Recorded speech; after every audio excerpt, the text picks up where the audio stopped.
Hello, my name is Finnborg Salome Steindorsdóttir. I'm a postdoctoral researcher in gender studies at the University of Iceland. In this short presentation, I'm going to talk about gender budgeting in research organizations, more specifically the experiences from University of Iceland. University of Iceland was part of the Garcia Research Project and had the responsibility for the work package on gender budgeting. That is me and my colleagues at the Gender Studies Department. We wanted to develop the strategy for the context of research organizations by focusing on financial and managerial mechanisms that are often considered to be objective and gender neutral. And why is gender budgeting, why is that important in academia or in research organizations? Well, first of all, because academia and, research organizations face persistent and deep-rooted gender inequalities and gender bias despite a long-standing commitment and numerous actions dedicated to the matter.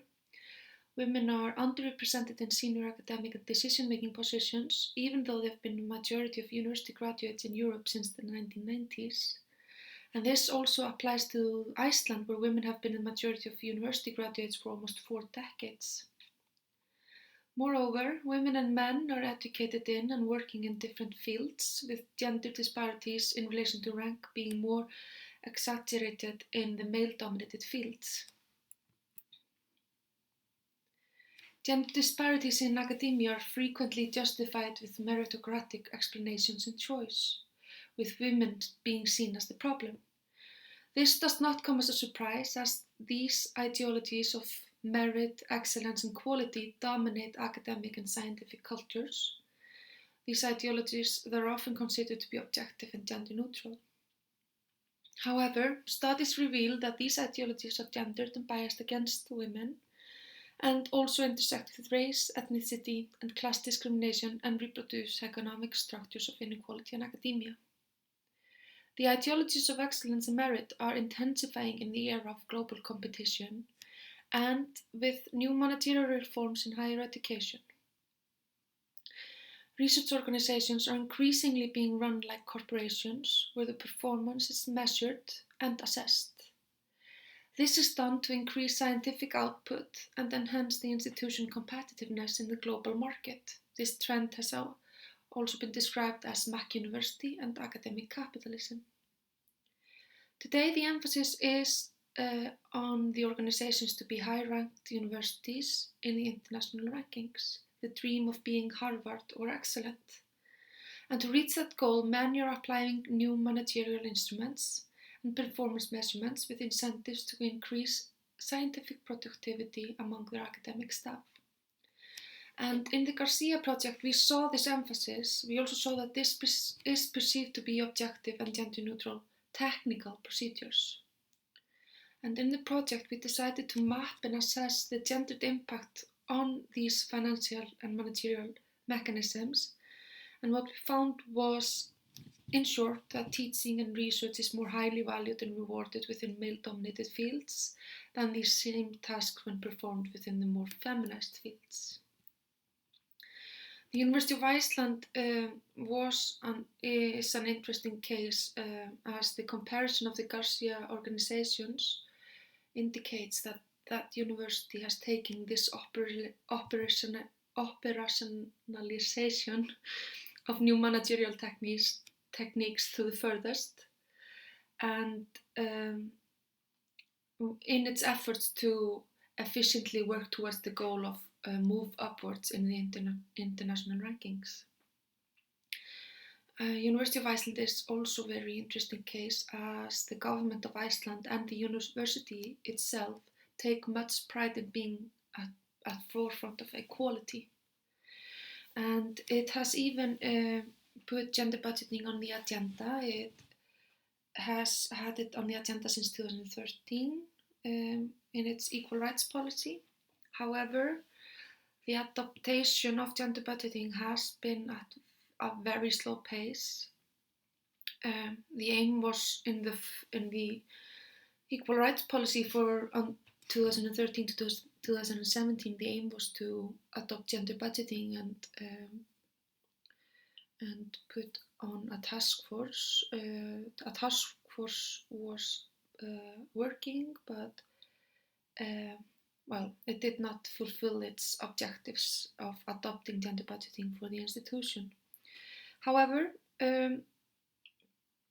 there is a renewed focus on the strategy today. We see that it's not only included in the Equality Action Plan for 2018 to 2020, but also the university is fully committed to the ACT Gen Budget Community of Practice. And it's actually starting a working group around the targeted implementation project. But back to the research, the Garcia research, and I'm going to focus on the University of Iceland. We wanted to look at the intense emphasis of competition and new managerialism and how these ideologies play a role in the persistent gender inequalities in higher education and research. I approached gender budgeting as a strategy to unpack normative standards, to question the legitimacy of inequality, and to increase the visibility of gender inequalities encouraged and maintained by the managerial and financial system. I do this to find ways to reconstruct the academic system and work towards gender equality. So in short, I started to follow the money in higher education in Iceland and within the University of Iceland. The findings were presented in 4 papers. I will go over each one of them quickly. So what is valued and what is less valued or not valued in the financial and managerial mechanism in higher education in Iceland can be considered as 2 sides of the same coin. The findings reveal that the institution is surrounded by an aura of gender equality, that is, when men and women convince themselves that equality reigns despite practical evidence indicating otherwise. Why do we say that? It's because within the institution there is formal equality work and it's very visible. However, it also employs policies and practices that have unintended gender consequences and therefore limits the efficiency of its gender equality objectives. The findings reveal that the governmental and institutional performance measurements favor male-dominated and culturally masculine fields, both in relation to research and to teaching, without this being empirically justified. These decisions determine the allocation of public funds to the schools and faculties, which impact the working conditions of the academics. This is most apparent in different student-teacher ratios, but unfavorable ratios can have a negative impact on teachers and students. Furthermore, it impacts the academics directly, as the performance measurements influence their salaries, bonuses, chances of promotion, sabbaticals, and funding opportunities. And because of these gender dimensions, the conditions for moving up the academic career ladder are more likely to negatively impact women than men. Hence, the new managerialism employed is doing the opposite of promoting gender equality. It's maintaining the persistent gender hierarchy, which is a drawback for equality. External funding is of high importance in higher education and research, as can be reflected in the new managerial instruments used at the University of Iceland. However, competitive grant funding has been identified as one of the key drivers of gender inequality in research and higher education. Gender disparities in research grant funding have been studied from a wide range of perspectives, and even though women receive fewer grants and less funding than men, it is often concluded that the grant funding award processes are not gender biased. Currently, the discussion on bias in research grant funding revolves around success rates, and the gender disparities are explained with women's application behavior. We argue that these approaches to measuring gender discrimination not only makes women responsible for the biases, that they need to improve their behavior, but it also fails to recognize the wider structures of inequality and the unequal gendered power relations in academia. The findings show that women do not only receive fewer and lower grants than men, but the majority of grants and higher amounts are awarded to academics in senior ranks, where men are a majority, and to male-dominated and culturally masculine fields. The grants increase the academic status and opportunities that creates further hindrances to women receiving grants. By maintaining the hegemony over resources by a dominant group, we continue to reproduce bias and sustain the unequal status quo. Tasks that are undervalued or not valued within the research organizations can be seen as the other side of the coin. Similar to Susan Himmelwald's approach to the paid and unpaid economy, in this part of the research I wanted to recognize the undervalued sector of academic work. Academic housework includes tasks in the grey area of bureaucracy and shadow work, but as well tasks that resemble domestic and care work. These tasks are not considered to be valuable academic work in the performance measurements, but are necessary to keep the academic institution running. I find the term housework very descriptive, as it reflects how these tasks are perceived as natural part of women's work and therefore expected of women and even imposed on them. It also reflects on the visibility aspect of this type of work. Housework is invisible when performed by women, but tends to come into sight when done by men.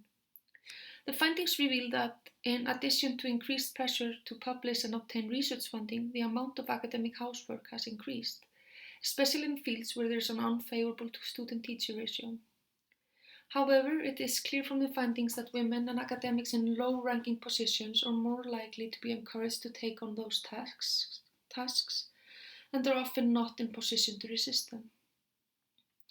This is important because not only does academic housework not count as much for financial compensation and career advancement, but it can also be time-consuming and exhausting, leaving less time for tasks that are valued within the academic system. The research also found that new managerialism intensifies the precarious position of early career academics, especially women and academics in the more feminist fields. Research organizations are increasingly employing academics on casual or fixed-term contracts in order to reduce costs, leading to an increasing number of academics who experience the profession as precarious. The findings reveal that the new managerial mechanisms of the university ensure that the male-dominated and culturally masculine fields are able to provide better employment and working conditions than the more gender-balanced and feminized fields. This is true at all steps of the early academic career ladder. Thus, a gendered career advancement gap is created. At the PhD level, there is a research funding deficit, which not only impacts the financial situation of the PhD candidates, but also the duration of the PhD program. After the doctorate, there are more opportunities within and outside of academia for STEM PhD holders, with higher salaries and more secure working conditions. The experience of the SSH PhD holder is quite different. After obtaining a doctorate, there are few opportunities for secure employment, either inside or outside of academia.